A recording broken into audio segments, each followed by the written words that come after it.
So welcome back to episode number 2 of Running Real Estate. We are out of the gates and we are so excited to continue on with this podcast. And I'm excited to introduce a few new faces to you today, members of our team, one of which had planned to be here and the other one we just pulled in. She just had bad timing and walked into the office right when we were getting ready to record this. So to my left here, I have Steven Diaz, our sales manager, who's been with us for 7 years. Into my 7th year. Yeah, 7 years. Kind of the last 2.5 years in the sales manager role. So we're excited to have you here today. And then we have Jen McCracken, who the reason I wanted to pull her in is she's literally 3 weeks? Three or 4 weeks. 4 weeks into real estate. And I wanted to get the perspective of a brand new real estate agent in today's world and what it's like to be 4 weeks in the real estate business. So welcome, guys.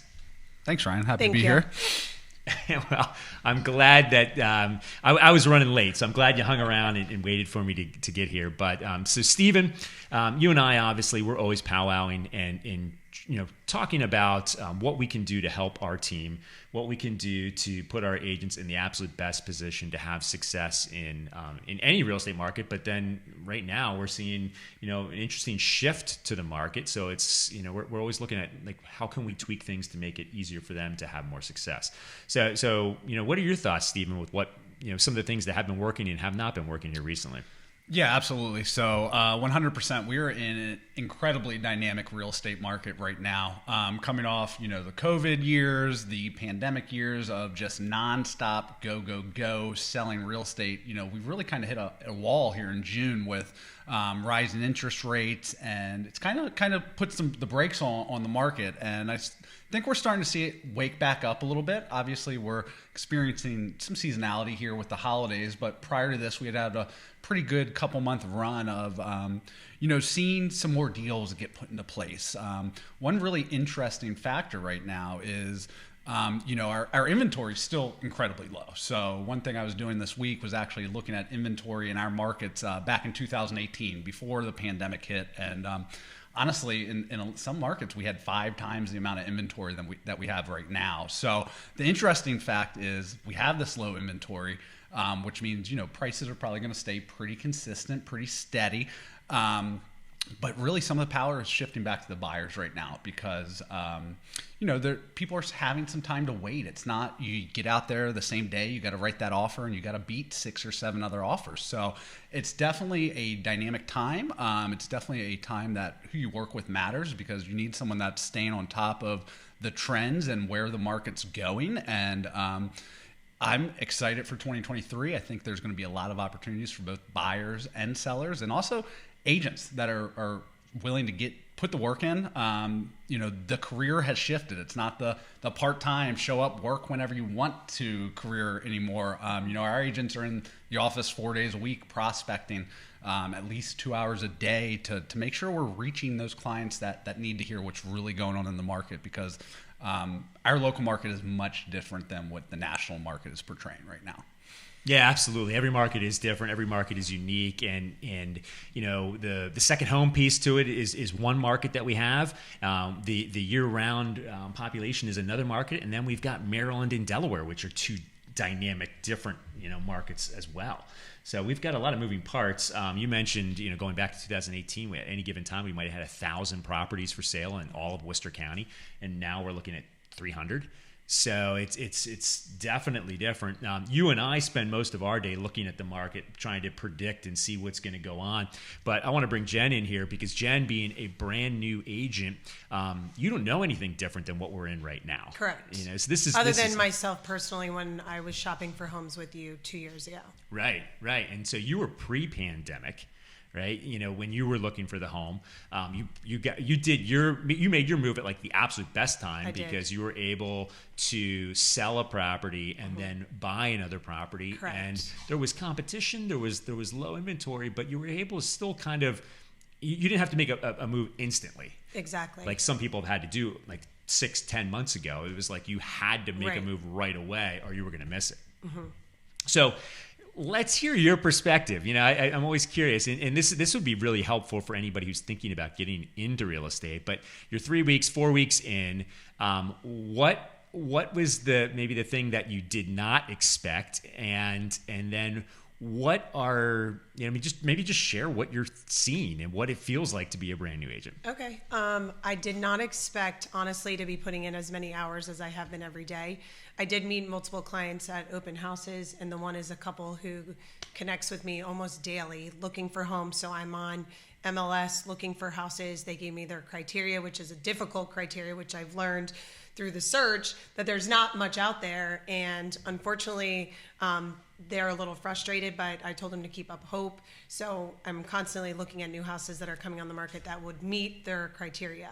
And then in addition to that, my third weekend, I actually have my first listing, which is awesome. It kind of just happened where she called me and said, hey, my mom said you're a real estate agent. I want you to be my agent and sell my house. I would love to work with you and your company. So I was thrilled. And I've already written multiple contracts now, thanks to Mary and Ryan. And if I didn't have a team, honestly, I would be lost, because the coursework that they have, which supposedly prepares us, doesn't actually truly prepare you for what is going to take place once you become a real estate agent. So having a good broker, a good team is everything. I've learned that as well, because I couldn't have done what I did without the team, to be honest. Yeah. So. Well, we appreciate you saying that, and one thing I appreciate is like, no other market. This is what you're coming into this and not necessarily thinking like where the market has shifted. You're like, how am I going to do this? And I'm going full steam, and I'm going to go be successful, which is pretty awesome. And Jen is definitely a hands-on learner. Like, I know we can tell you about it, but like, it seems like you do really well. I want to do it myself. Yeah, when you get in there and really get after it, which is. It's been awesome, but great success here early on. I'm excited. To be able to make an offer and honestly, which is interestingly enough, the market has shifted a little bit, and in most cases, properties are taking a little bit longer to sell and a little bit less competition. But your first one right out of the gates. I did think about that. It was a multiple offer situation, and I had to have it in before midnight, which was crazy. I'm like, of course, my first experience is going to be more than one offer on a house, and multiple listing agents as well. There was a lot of different dynamics. So I thought, well, this will be my first try and do the best we can, and they even bid 10,000 over asking, and we didn't get it. But I learned from that there's other things we can do when writing contracts as well that will present theirs better in the future. So that's what we're working on now. Yeah. So it's like you're kind of getting some education and then educating them exactly as to what they might be able to tweak. And that's thanks to you. So thank you. Yeah, no, it's our pleasure. I mean, you're like a sponge. You're taking it all in, and you're gonna have great success. And the other thing, that's what I think of a little bit with Jen here, and anybody who's thinking about getting into real estate, there's more than one way to do this business. When I first got into business, I was 22 years old. I didn't know anybody. Like, I didn't know anybody who wanted to buy. I didn't know anybody who wanted to sell. And the only thing I could do was really either do open houses or pick up the phones and start cold calling people. That was like how I learned, because I didn't know anybody. Right. And we're still seeing some of our agents who that's what they need to do. They're either newer to the area or they just don't have a huge database. And that's their MO. That's what they get up every day and do. In your case, you come from a very unique, or you have a very unique situation where you're pretty connected in the community. Correct. You've been here for quite some time. And if you're open to explaining to our listeners here what your career was and is, yes, and how you know so many people in the community, which I think is ultimately going to help you in real estate. Okay. So I've been teaching in Worcester County for 21 years, and I also helped run a lacrosse organization for 10. So between my job and working with athletes, I've met thousands upon thousands of people. And if I haven't taught your kid, then I've taught their best friend or someone else. And I've also done other summer jobs where I've met pretty much everyone that lives here. So if I go into any store locally, somebody's going to know me. So I do think that is going to be an advantage to me, being that now that it's out there publicly, that I'm a real estate agent, that a lot of people will say, hey, I know Jen, I trust her, I've known her forever, I want her to be the person to help me find a home. And people also know that I hustle and I care about people and I want people to have happiness. And so for me, it's just like helping my students, whereas I want to help the buyers or sellers to either find the most amazing house for them or to get the best price on their home. So I'm excited. Really excited. I mean, that is a huge advantage, I think, that you're going to have. The sphere of influence, we call it, and the key, I think, is just going to be devising that plan as to how you can make sure you stay in touch with those folks and be there to help. You and I had a conversation not too long ago. It's like, your income you make in real estate is in direct proportion to the problems you help people solve. Well, that's how hard you work, and then the problems you solve. The bigger the problem, the more typically you get paid as a real estate agent. So you got to find more problems to solve. Right.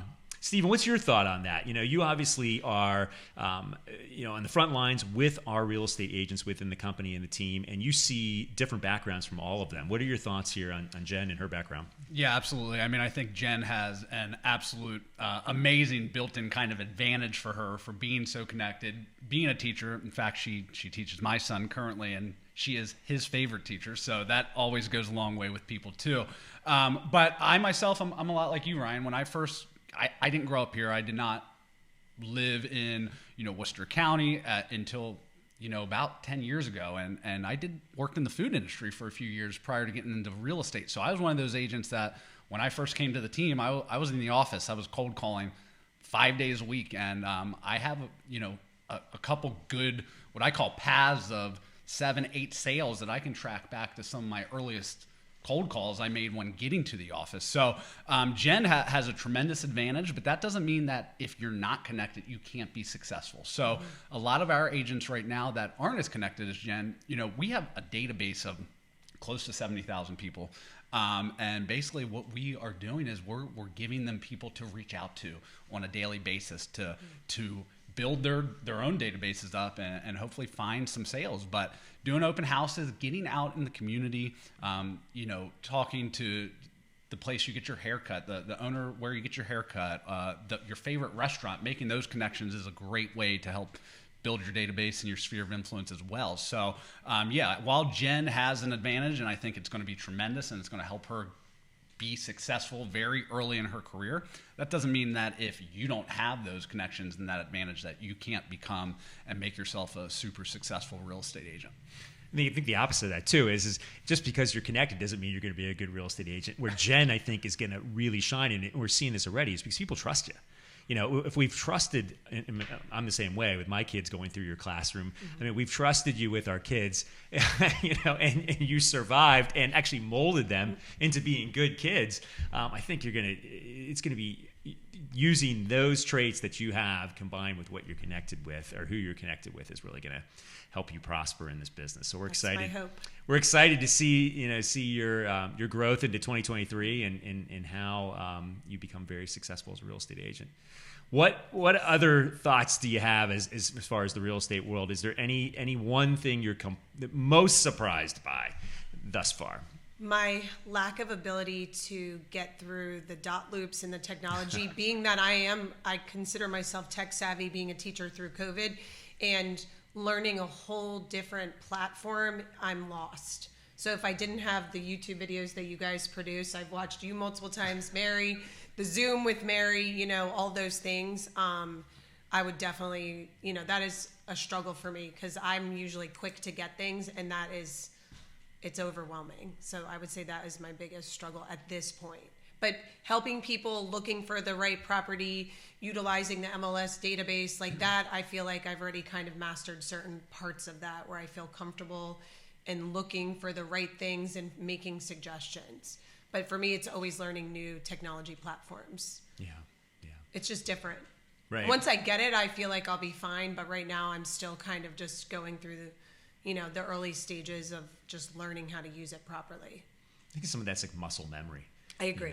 You just do it over and over again, and then you know exactly where your search button is, how you input people's names. And it's not even that for me too. It was like when we wrote that first contract where they had certain stipulations, and I didn't want to get that part wrong because I was so afraid that if I missed something that it would be detrimental to my clients. And for me, they were putting all of their trust in me as if I'd been doing this for 20 years. And I didn't want to miss something that was critical to them being successful with, landing the house, so to speak. Right. So. It's a big responsibility, and I want to make sure I do it 100% right. Yeah, perfectionist. A little bit. That's sometimes to my detriment, but yeah.